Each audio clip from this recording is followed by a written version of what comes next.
Romans 9:2. I have great sorrow and unceasing anguish in my heart.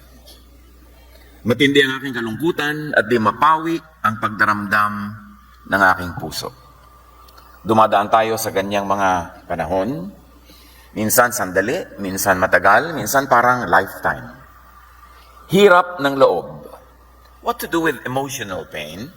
And what is the relevance of Jesus in all this? Salamat, Panginoon, dahil kayo po ang aming ginhawa, kayo po ang aming silungan, kayo po ang aming tagapagtanggol, kayo ang aming tahanan na pwedeng uwian. Panginoon, kami po ay humihingi sa inyo ng isang pagpapala sa mensaheng may apply namin sa aming buhay. Maging tagapagsalita namin, kayo lamang, walang iba. Nais namin kayong dinggin, akayin nyo kami, turuan, palakasin. Sa ngalan ng Panginoong Hesus, ito Ama, ang aming dalangin, may kalakip na pasalamat. Isaiah 53, 3-4. He was hated and rejected. His life was filled with sorrow and terrible suffering. He suffered and endured great pain for us. At pinaniniwalaan ng maraming theologians na yung tinutukoy na Isaiah dito ay walang iba kundi ang darating na tagapagligtas, ang Panginoong Hesus. Familiar with suffering, therefore He knows how to deliver those who suffer. Jesus knows emotional pain. Sa simula pa lamang, ang dami ng rejection. Ipinaglilihi pa lang siya, may rejection na. Isinilang siya, may rejection. Buong buhay, may rejection. At hanggang nabuhay siya muli, may nangre-reject pa rin. Jesus understands and helps people in their emotional suffering. That's why He is our helper, our Savior. So with God's help, avoid or minimize emotional pain in your life and in the life of others. Now, avoid possibly painful situations. May mga sitwasyon, mga kapatid, na alam natin ang ending painful. Especially, huwag tayong pumasok sa mga sitwasyon na prolonged or permanent ang pain or discomfort. There are things one could do wrong. Pero may mga wrong things na ang end, pwedeng prison, ang tagal ng pagdurusa mo. Hindi nadadaan sa sorry lang. Merong mga physical prisons. Pwedeng dahil sa kapabayaan, magkaroon ka ng disability and you get imprisoned in this body that cannot move. At merong mga roles na pinapasok natin sa buhay na pwede rin maging mga kulungan na pwede magdala ng pain. Halimbawa, profession. Hindi talaga yun ang gusto mo. Hindi talaga yun ang masarap gawin. Ayaw na ayaw mong gawin. Pero yun ang napasok mong profession, don't get into it. Or when you're into it already, get out of it. May mga roles sa buhay na alam mo habang buhay, pwedeng magkaroon ka ng stress. Halimbawa, nagninang ka. Pasko, tuwing Pasko, taon-taon, may stress ka. Liba na lang, dami-dami mong pera. So, hindi masama mag-refuse. Kabalabalan nyo, ay masama mag-refuse. Sabi lang nila yun. Alam mo, hindi ko pwede yung magninang eh. Ngayon na lang, bibigyan kita ng one-time pakimkim, pero hindi ko maipapangako taon-taon na magiging ninang ako, so ngayon na lang, huwag mo na akong kunyang ninang. Dapat dito sa mga loob natin.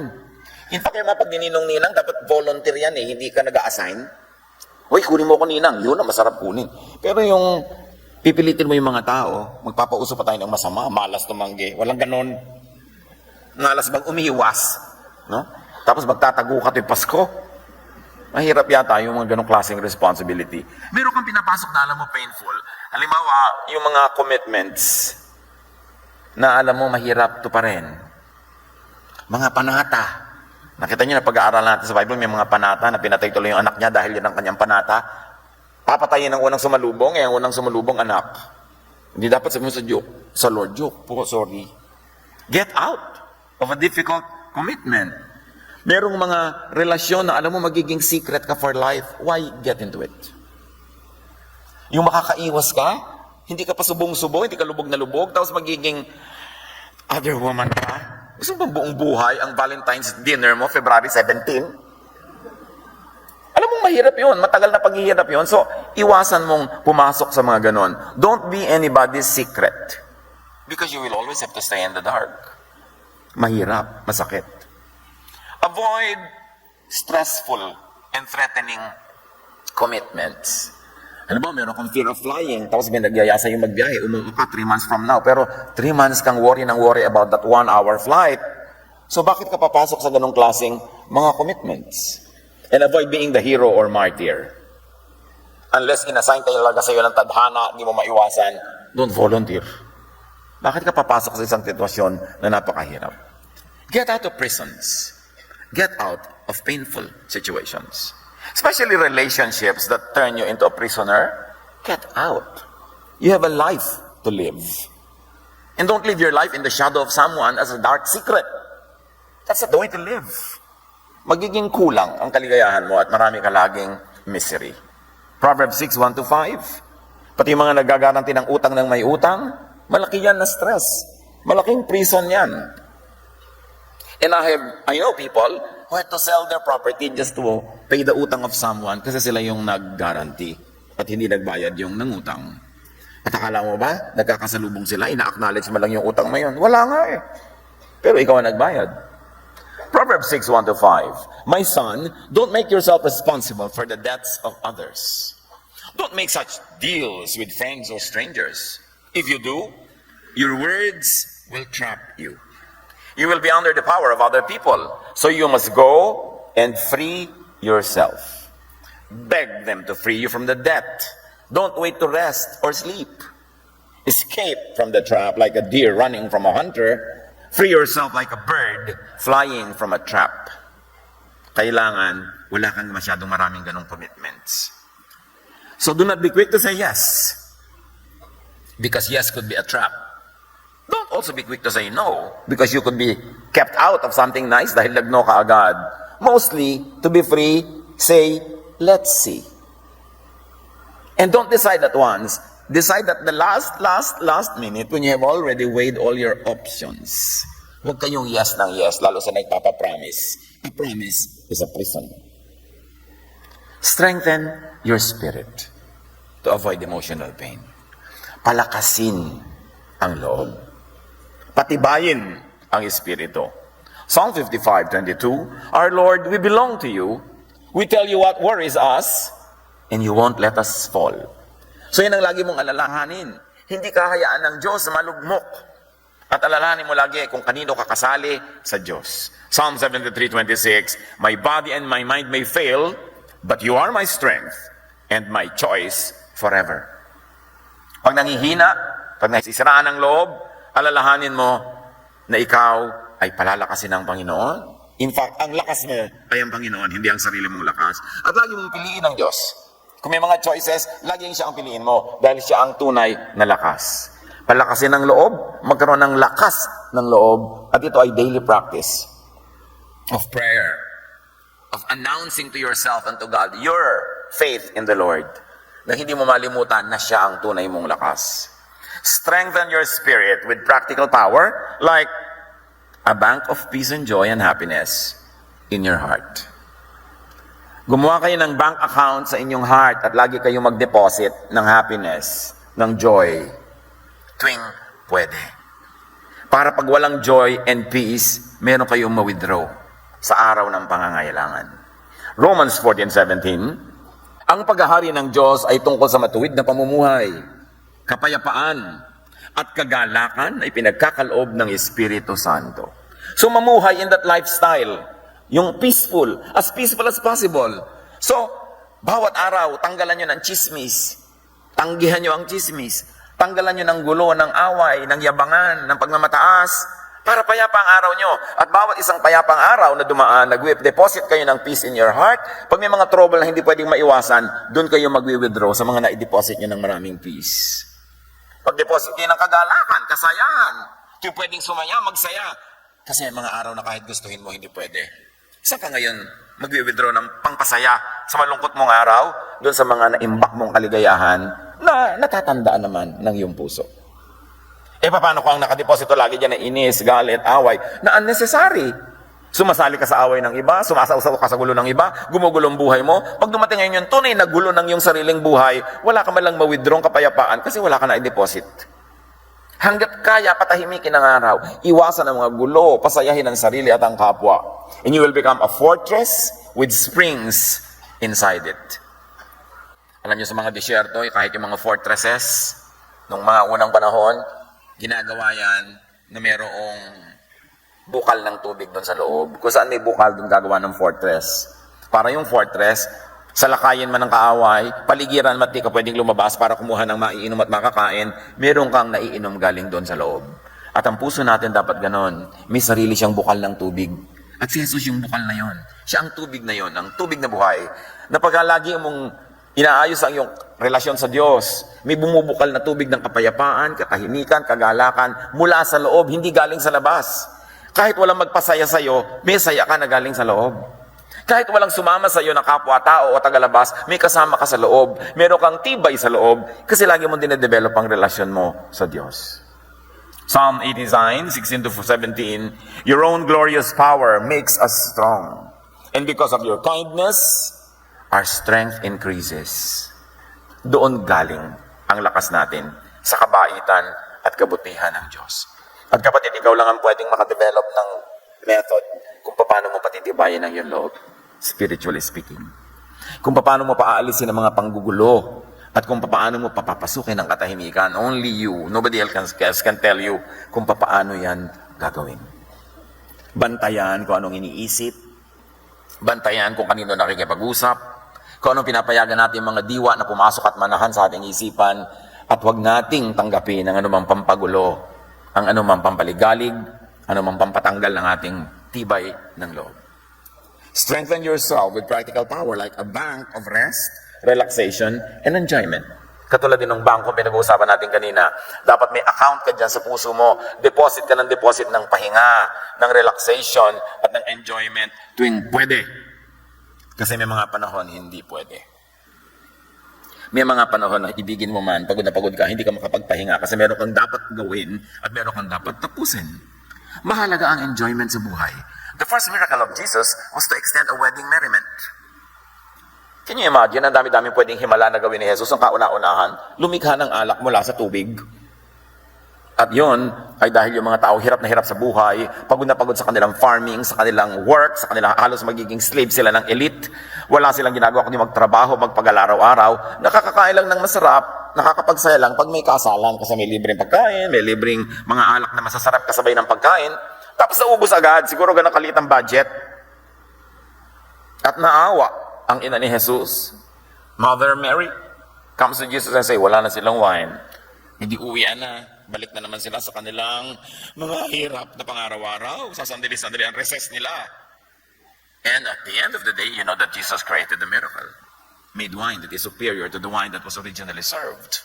Anong result? Humaba ang kasiyahan, kantahan pa, kwentuhan, sayawan, because Jesus likes people to extend their happiness, their joy, para makapag-deposit sila sa puso nila ng maraming happiness na iwi-withdraw nila sa maraming mga araw ng lungkot, ng hirap, at ng walang sarap na existence. Jesus took His disciples on an R&R, a rest and relaxation. Akala natin tuwang-tuwa ang Diyos pag pagod na pagod ka sa ministry. Baka yung team leader mo lang o pastor masaya doon. Si Lord hindi. Gusto niya nagpapahinga ka rin kahit ka naglilingkod. Mark 6:31, subalit napakaraming taong dumarating at umaalis at hindi na nila makuhang kumain yung mga disciples. Kaya't sinabi ni Jesus sa mga alagad, magpunta tayo sa di mataong lugar upang makapagpahinga kayo kahit man lang kaunti. Itinakas ni Jesus ang kanyang mga disipulo mula sa napakaraming taong humihingi ng kung ano-anong mga kagalingan, mga prayer, mga ministration, bla bla bla. Sinali kayo, magpapahinga kayo. Ganun siya magmahal. Nakita niyo kung gaano ko gusto ni Jesus sa tayo mapahinga? Even from the ministry. Yung mga iba naman, di ba, Bible study leader ka, di magutom ka.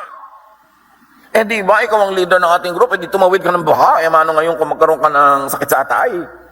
Di ba, pastor ka, nung puyat-puyat, dapat lahat ng lamay puntahan mo. Tao lang yon, hindi ganun si Jesus. Sabi niya, hali kayo, magpahinga kayo. Bawat kasiyahan ay deposito na pwedeng withdraw sa panahon ng pangangailangan.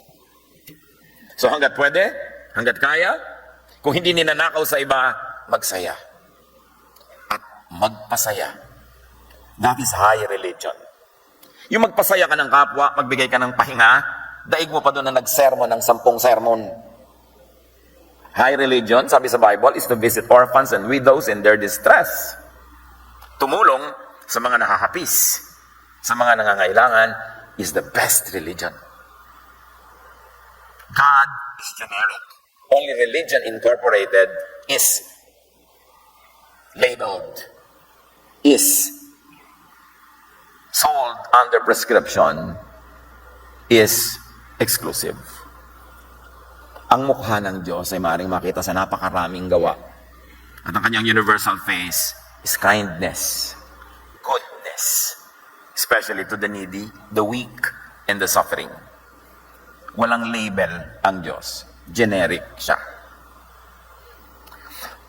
Strengthen yourself with practical power, like people to share life with. So meron ka dapat bank of happiness, bank of rest, at meron kang bank of human resources. Tao. Ecclesiastes 4:9-12. Two people are better than one. When two people work together, they get more work done. If one person falls, the other person can reach out to help. But those who are alone when they fall have no one to help them. An enemy might be able to defeat one person, but two people can stand back to back to defend each other. And three people are even stronger. They are like a rope that has three parts wrapped together. It is very hard to break. So ang sinasabi sa atin, mabuti may kaibigan, mabuti may karamay, mabuti may kasundo, mabuti may kasama. So develop and keep a strong network of human relations. Yung kabutihan mo sa kapwa, yan ang pinakamagandang savings. Yung pagmamahal mo sa maraming tao, pagtulong mo, yan ang pinakamagandang retirement fund. O maganda rin meron ka talagang physical, financial retirement fund. Pero yung mga tao nagmamahal sa'yo, tatanaw sa'yo, aalala sa'yo, the best yan. Kaya wag natin isa-sacrifice ang human relations para lang sa ating mga ibang mga selfish motives. Give and receive. That is what life is all about. Galatians 6:7, you will harvest what you plant. Although nakita natin sa kasaysayan ni Jesus, 10 pinagaling, isa lang ang bumalik.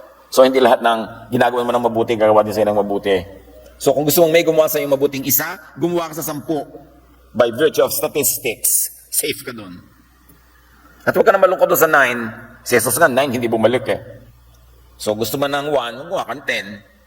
Gusto mo ng 10 na titingin sa'yo, makakaalala sa'yo, tumingin ka tumalala sa 100. 10% eh. Eh kung 9 lang yung ginawa mo, naku, baka yung 1 na mabuti, hindi pa natamaan. Mga 9 na walang utang na loob yung nagawan mo, edi 10 mo na.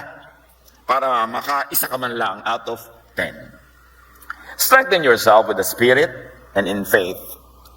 Therefore, focus on big issues. Mga kapatid, kung gusto nyo maging matibay kayo sa buhay, hindi agad-agad nadadala ng hangin, ng baha, ng ulan. Know and do your one big mission and role in life. Yung inassign sa'yo ng Diyos, hindi inassign ng pamilya, hindi inassign ng kung sino. Yung alam mo, Diyos ang may bigay sa'yo. Kasi yun ang tawag sa'yo, nang gagaling sa iyong puso. At yun ang talent mo, yun ang galing mo, yun ang glory and ligaya mo. Yun ang tawag sa'yo ng Diyos. Causes that are bigger than your needs, than your wants. Causes that are bigger than your drama. Siyempre, lahat tayo may drama. Pero pag wala kang big cause, yung drama mo ang lagi mananalo. Because in the absence of big things, small things become big to small minds. Small things become big to people with no big missions in life. Pero pag meron kang malaking ginagawa at alam mong malaki yun at Diyos ang nagbigay nun, natututunan mong lampasan ano man yung mga drama-drama na dumadaan sa buhay kasi meron kang focus. John 4:31-34. Samantala, makailang ulit na sinabi ng mga alagad kay Jesus, Rabbi, kumain na kayo. Ngunit sumagot siya, ako'y may pagkain hindi ninyo nalalaman. Ang pagkain ko, yung tuparin ng kalooban ng nagsugo sa akin at tapusin ang ipinagagawa niya sa akin. Nakita niyo kung paano nalampasan ni Jesus ang lahat ng dusa, lahat ng sakit, lahat ng hirap. Alam niya kung bakit siya nandun. Alam niya kung anong mission niya at hindi nawala sa kanyang paningin yung kanyang pananaw na yon. Know and pursue your calling and mission from God at magiging malakas ka. Tulad ng mga magulang na nakawalay sa pamilya, nagtatrabaho sa malayo. Kumisan lungkot na lungkot. Gusto nang bumigay, pero maaalala ang mga anak, maaalala ang asawa, maaalala niya kung ba't siya nandun, maaalala niya ang misyon niya, at tumitibay siya. At nalalampasan niya yung mga tukso ng oras na yun para siya bumigay sa kung anumang paraan. Remember your big mission. Meron kang big mission sa buong buhay, meron kang big mission for this month, at meron kang big mission for this day. Dapat alam natin yon. Ephesians 2:10, for we are God's handiwork, created in Christ Jesus to do good works, which God prepared in advance for us to do. Likha tayo ng Diyos. Nilikha para sa specific good works na bagay sa atin, at noong pa man, bago tayo isilang, ay ini-assign na sa atin ng Diyos.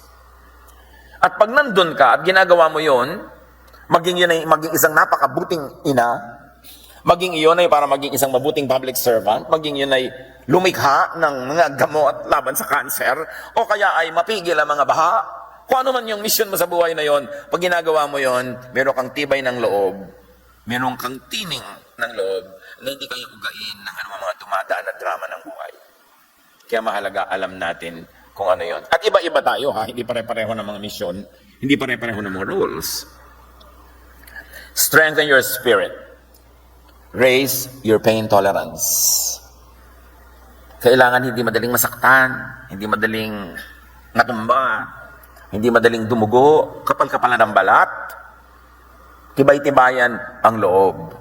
Practice handling and overcoming pain. Kaya hindi mabuti magpalaki ng bata sa luho, sa saya, kasi mababa ang pain tolerance. Sabi nga ni Balagtas, kahit munting hilahil ay mamalaking dala, dibdib balibasay, di sanay magbata. Pagka hindi ka sanay na maghirap, yung maliit, malaki agad. Ang laki ng problema nung bata kasi walang ketchup. Kasi walang mayonnaise ang sandwich. Aba, pag gano'n ang anak nyo, malaki ang problema nyo. Nay, wala pong palaman ng sandwich. Iipit mong daliri mo, anak. Nang magkaroon ka ng palaman. Hindi lahat ng araw may palaman. Sanayin nyo ng hirap para tumibay. Yung mga batang sobrang lumaki sa malinis sa environment, lagi may sakit. Bakit naman yung nagsuswimming sa kanal? Ayaw, tabla ng sakit. Pormo, hindi naman bagay na mag-swim sa kanal. Pero may kabaitan ng Diyos sa mga tao, hindi na makaiwas sa dumi. No? Merong ibang klaseng natural immunity kasi hindi lang ma-afford ang mga kaartehan sa buhay. Magsanay. Graciously face the necessary little daily pains. Do not overprotect the children from pain. Huwag niyo laging sabihin, alam mo, hindi ka lang naging first honor kasi nandaya yung classmate mo. Sabi mo, anak, talagang hindi ka ganong karunong. Tanggapin na natin yan. Yung, huwag kayong maging fan club ng anak nyo forever kasi paglabas niya, wala siyang fan kahit isa, kawawa naman. Sanayin nyo. Ganun talaga anak, hindi ka lagi mananalo. Huwag kang magmukmuk dyan na natalo ka. Isa lang talaga ang nananalo, 99 talo. At nando ka sa 99, so magdusa ka. Magandang training yun. Huwag yung laging inaamo, kina-comfort. Ang ganda-ganda mo, anak. Sa mga anak talagang ganun, iba-iba ang ganda at ang ganda mo nasa kalooban. O, di ba? Para sanay siya. Kawawa yung mga batang lagi nilang ini-spoil eh. Paglaki, walang hihinting ginhawa. Sabi yun ni Balagtas. So develop muscle memory for pain management. And one great exercise is to bend and lift others up. Magandang exercise yan. Bend ka and lift other people up. Commiserate with others. Makiramay. Ang mga bata, yayain nyo sa mga lamay, ayaw sumama. Laging gusto sa mall. Puro kasiyahan. Isama nyo sa mga libing. Isama nyo sa mga lamay.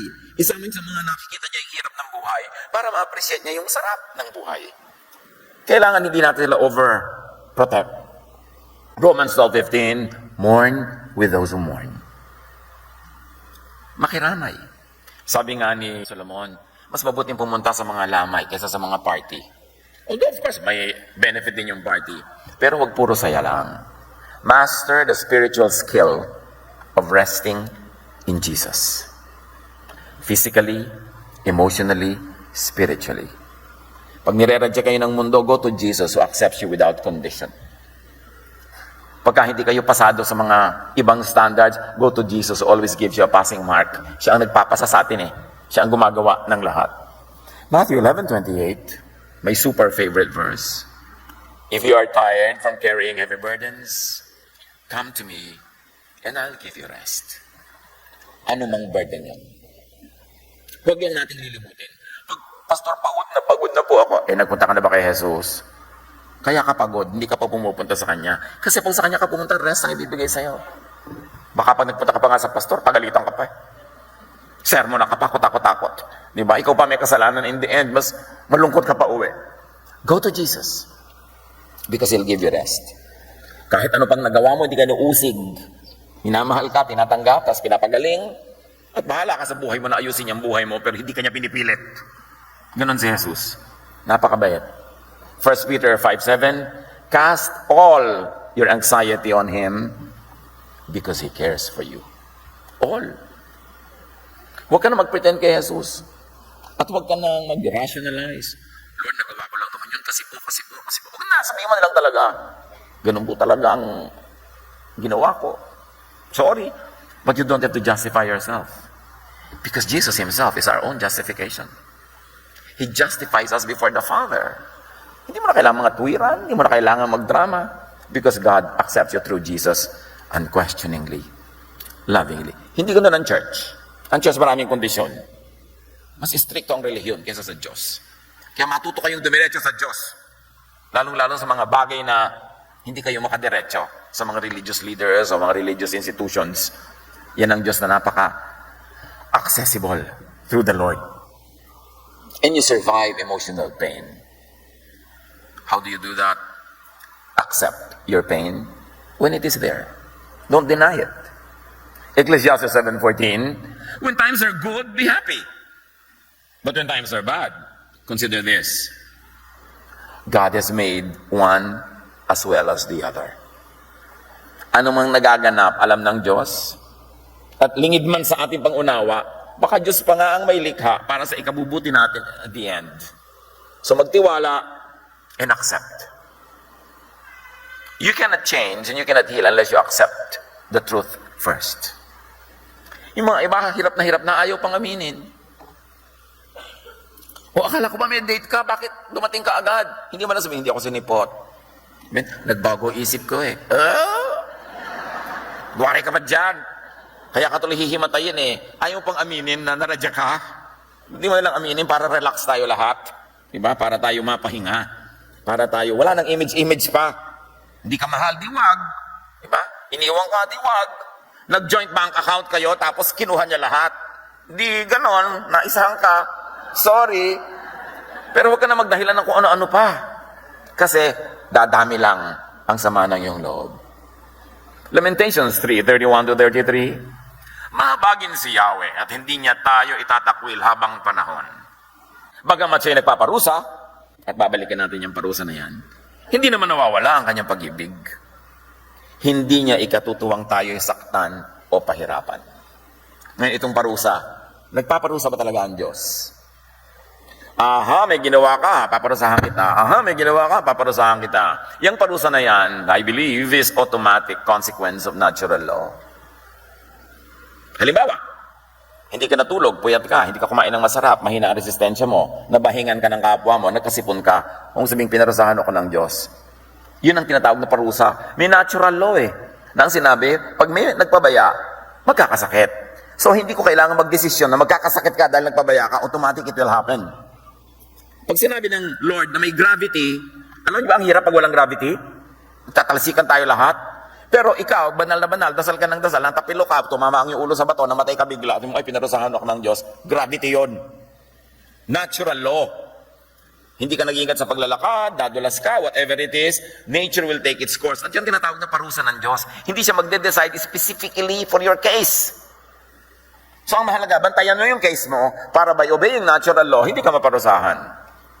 At sabi, bagamat siya ay nagpaparusa, or He lets nature take its course. Hindi ito personal. Sabi ng Bible, hindi naman nawawala ang kanyang pag-ibig. He loves and rescues. At yun ang tinatawag nating himala. But don't expect himala all the time. It's an exception. na nahulog ka, tapos hindi mo lang kanabalian, nagkahimala sa'yo, but don't expect it. 99.99% pag nahulog, nagkakabali-bali, pwede mamatay pa, kahit banal. Kaya kahit mga missionary, pupunta sila sa ibang bansa para mag-mission, lumubog yung barko, namatay silang lahat, itinatanong ng iba, Diyos ko, ba't mo sila pinabayaan? Sabi ni Lord, law of buoyancy, butas yung barko nila na puno ng tubig, lumubog sila. Anong gagawin natin? I-withhold natin ang law of buoyancy and law of gravity? So, hindi exemption sa law of nature, yung pagdadasal, yung mga ganyan-ganyan, kasi miracle lang nakapag-exempt.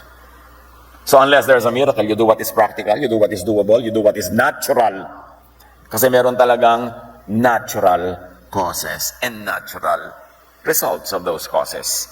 At yun ang tinatawag na parusa. Gumawa ka ng masama, nang agaw ka ng asawa ng may asawa, nabaril ka ng asawa niya, tinuruan ba ng Diyos na barilin mo yung nangagaw sa asawa mo? No, natural yun. Kasi nagselos siya, may baril siya, binaril ka. Hindi personal yun. Kasi may linalawag kang batas, may cause, may effect.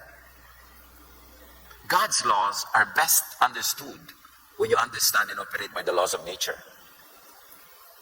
Don't always ask to be exempted from natural law and natural punishment. But in all this, take shelter in Jesus. Psalm 42:11. Why am I discouraged? Why am I restless?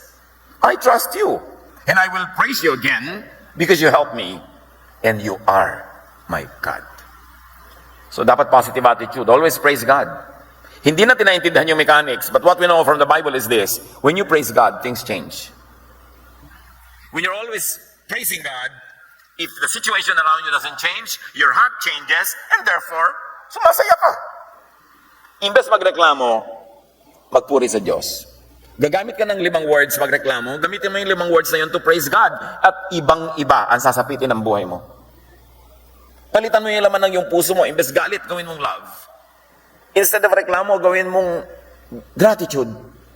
Because gratitude makes things happen in your behalf. May hiwaga na ngayon na hindi pa natin alam, pero naniniwala ako malalaman natin kahit ng science kung ano nangyayari sa universe ng mga forces na nagtutulong-tulong pag merong isang pusong grateful and thankful. Meron. Maintindihan nyo o hindi, gawin nyo na lang. Because the Bible says so, and our life and the witness of many people say so. Philippians 4:6-7. Huwag kayong magbalisa tungkol sa anumang bagay. Sa halip, hingin ninyo sa Diyos ang lahat ng inyong kailangan sa pamamagitan ng panalangin may pasasalamat. At ang kapayapaan ng Diyos na hindi kayang maunawaan ng tao ang siyang mag-iingat sa inyong puso at pag-iisip dahil sa inyong pakikipag-isa kay Kristo. Apparently, yung faith, yung pasasalamat, meron siyang energy that procures the things that you need and you want. Because we are spiritual beings. We are dual beings. We are physical and spiritual. Huwag tayong laging physical. We walk by faith, not by sight. So ipinapanalangin nyo pa lang, pasalamatan nyo na, ibig sabihin naniwala kayong dumating na, hindi yung darating pa. Kasi yung panalangin na future, Lord, bigyan nyo po ako. Lord, bigyan nyo po ako. Yes, sabi ng Diyos. Lord, bigyan nyo po ako. Yes, sabi ng Diyos. Pero sabi mo, nasaan na? Kasi naka-future tense pa yung prayer mo, bigyan nyo po ako. Kaya lagi naka-future, 100 taong ka na pray ng pray, hindi pa dumadating kasi naka-future pa eh. Kaya sabi, magpasalamat ka na. Lord, binibigyan nyo na po ako ngayon, salamat po. Lord, binigyan nyo na ako, salamat po. Di nangyari na. Sa spiritual world, kasunod ang physical world, mangyayari din. Mauuna muna yan sa spiritual world. It must begin with thought. It must begin in spirit. Then it will become matter. It will become physical. Kailangan sa spiritual world mo na maganap ang isang bagay para iluwal sa physical world. Kaya sa prayer mo, iluwal mo na yon. Salamat, Lord, pinagaling nyo na ako. At maniwala ka talaga, huwag mo lang utuin yung sarili mo. Pag nangyari na yun sa iyong paniniwala, doon sa spiritual world, walang choice ang physical world, kundi sumunod. Because the physical world is only a slave of the spiritual world. Kailangan papangyarihin mo yan. Our battle is not against flesh and blood, but against principalities in the air. Ang tunay na pakikidigma ay hindi laban sa physical world, kundi sa spiritual world na gaganap. At pag nanalo ka na sa spiritual world, kasunod, panalo ka sa physical world. Tulad ng temptation, natutukso ka sa spiritual world, in the realm of thought, in your thought pa lang, manalo ka na. No, hindi ko gagawin. At hindi yan mangyayari at hindi yan nangyari, hindi talaga matutupad. Pero sa thought pa lang, natutokso na, ayan po, natutokso na ako, ayan, bibigay na ako, ayan, bibigay na ako. Susunod talaga yung katawan mo. Be changed by the renewing of your mind. It's all in thought. At yan ang kulang na kulang sa mga relihiyosong tao. Yung spirituality, laging physical. Puro physical. Pag binago nyo ang isang bagay sa inyong loob ng isip, susunod yung bagay na yon sa physical world. Nag-decide kayo, tumigil na ako sa paninigarilyo. Kasunod ang body ninyo. Hindi pwedeng tumanggi ang body pag yung spirit umuo na. So be changed by the renewing of your mind. In your prayer life, in your quiet time, think, imagine, create the physical world that you want for yourself. God said, let there be light, and there was light. So nauna yung word, nauna yung salita. Kasi yung salita, idea yun eh. Kaya unahin. Sabi ni Lord, di ba? Sa lumpo, tumayo ka. Tumayo. Nadinig niya eh. Sa isip niya, naniwala siya eh. So tumayo ang katawan niya. Pero yung Lord, hindi ko po magagawa, lumpo po ako. Ay sige, hindi, mahiga ka dyan. Hindi mo pala magagawa eh. Anong gusto mo? Gawin ko para sa'yo. It is our thought. Yun ang power natin mga kapatid. We were created in God's image. You know what that means? That you are the temple of the living God. You're the temple of the Holy Spirit. You know what that means? That the power of God is within you. Kaya sabi ni Jesus, the kingdom of God is not here. It's not there. It's not out there. The kingdom of God is within you. Nasa iyo. Nasa isip mo. Kaya matutunan natin na ang isip na yan ay ituon sa Diyos. Panahanin ng Diyos dyan, siya maghari. Tanggihan ang lahat ng gusto mag-squat. Ang patirahin ang Espiritu ng Diyos because you are the kingdom of God. At magaganap ang mga dapat maganap. So employ your increased pain tolerance. 2 Corinthians 4:8-9, kabi-kabilaan ng paghihirap sa amin, ngunit hindi kami nalulupig. Kung minsan ay nababagabag, ngunit hindi kami nawawala ng pag-asa. Inuusig kami, ngunit hindi pinababayaan. Napapatumba kami, ngunit hindi kami busang na ilulugmok. Ganyan ang nangyayari sa may matibay na pananalig. Nadadapa pero bumabangon agad. Find every available relief and comfort. Whatever you need, God provides around you. Just look. You have to see it. Parang si Hagar, itinapon sila sa disyerto na mag-ina.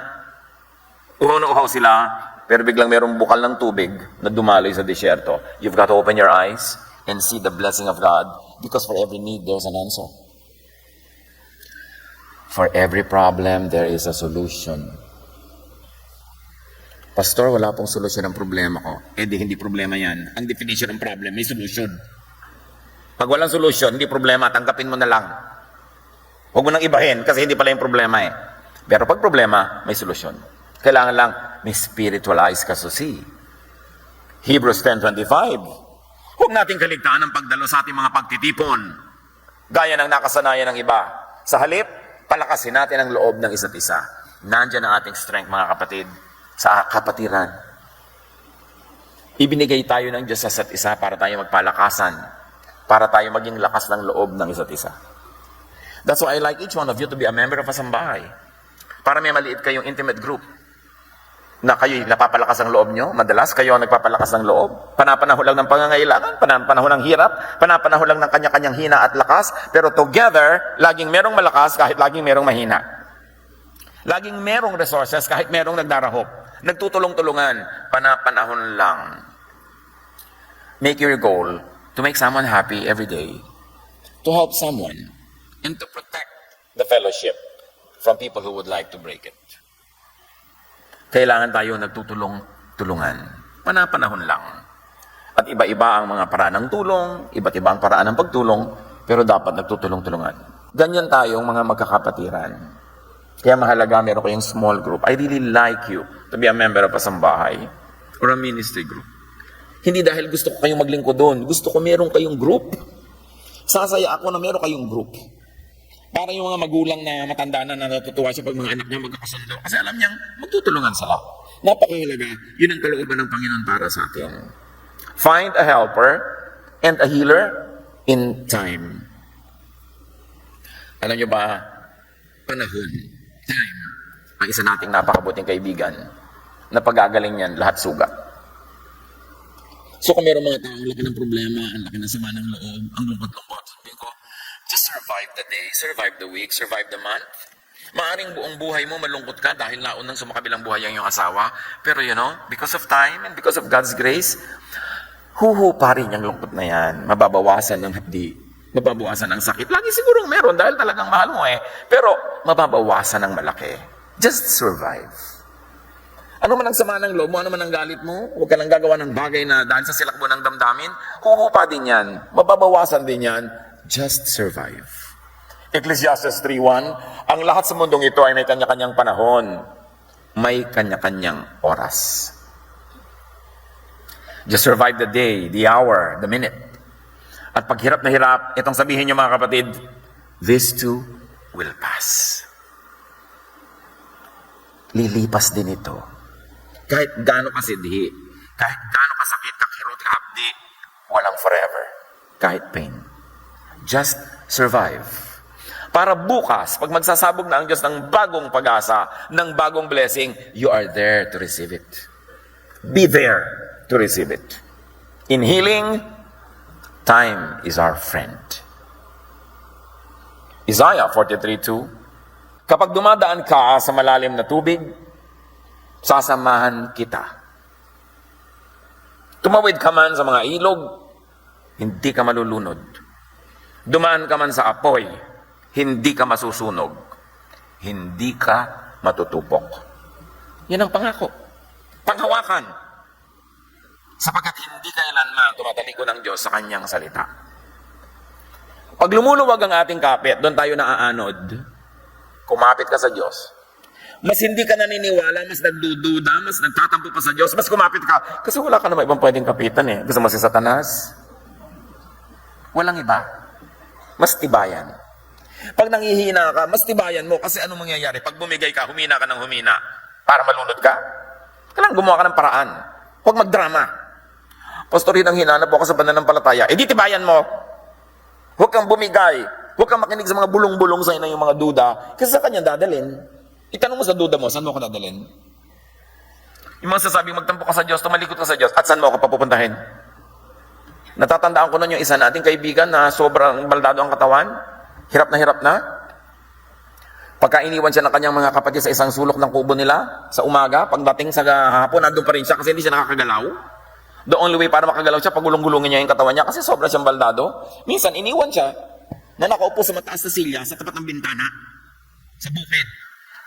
At sa baba ng bintana nila sa labas, may drum ng tubig. Alam niyo, pumasok sa isip niya nung tumingin siya sa tubig. Naging Girl Scout ba kayo, Brownie? Sino naging Girl Scout o Brownie, Macy? Natatandaan niyo yung tumingin ako sa lawa, nakita ko ang aking sarili. Who remembers that? Ngayon, tumingin siya sa drum, nakita niya ang kanyang sarili. Alam niyo, pumasok sa isip niya, ihulog yung katawan niya doon sa drum para matapos na lahat. Pero nakapag-isip-isip, sabi niya, teka, hirap na hirap ako sa buhay ko. Pag nagpakalunod ako dito, sure ba ako na mas maginhawa sa kabila? At dahil naisip niya yun, hindi siya nagpatihulog. Isipin niya yun. Yung mga gusto magpakamatay, ano naman ang guarantee niyo na mas maginhawa sa kabila na pupuntahan niyo matapos kayo magpakamatay dyan? Magpakatino. Huwag magpadala sa drama. Huwag hilamin ang mata sa luha. Paandarin ang kokote, ang isip, ang pananalig. Be changed by the renewing of your mind. Palakasin niyo inyong loob. Kasi pag malakas yan, ano mangyari sa labas? Nakatindig kayo. Langoy lang, tawid, daan. Just keep going. Lumakad. Kung napaluhod, maglakad ng paluhod. Kung natumba, gumapang. Pero huwag kayong bibigay. Just keep going. You must be there tomorrow when God renews His blessing. Because His blessing is new every morning. Just survive the night. At nasa inyong kalooban yan para mangyari. Erase the pains of the past. Philippians 3:1, I forget what is behind and I struggle for what is ahead. Huwag laging iniisip yung nakaraan. Lalo't nagpapalungkot lang, nagpapagalit lang. Talikuran na yan, tapos na Sayang yung ngayon, pag inubos nyo, kada drama tungkol sa bukas. At sayang yung ngayon, pag inubos nyo ka, worry about tomorrow. Forget what is behind. Mga kapatid, do not create new pains. Huwag na kayong iimbento. Sapat na yung naging pain ng mga nakaraan, huwag nang umimbento ng bago. Learn from the past. Be sensitive to threats. Do not invite or entertain pain. Do not manufacture your pain, your drama. Proverbs 3, 6-8. Always let him lead you, and he will clear the road for you to follow. Don't ever think that you are wise enough, but respect the Lord and stay away from evil. This will make you healthy and you will feel strong. Panginoon, palakasin niyo po ang inyong mga anak. Palinawin ang isip, patibayin ang loob, at lagi niyong ipaalala sa amin that we have you and you're not far away. You are not in some heaven far away, but you are in us. We are your temple. We are your kingdom. Pagbulay-bulayan natin ito at i-apply agad sa mga drama ng buhay today.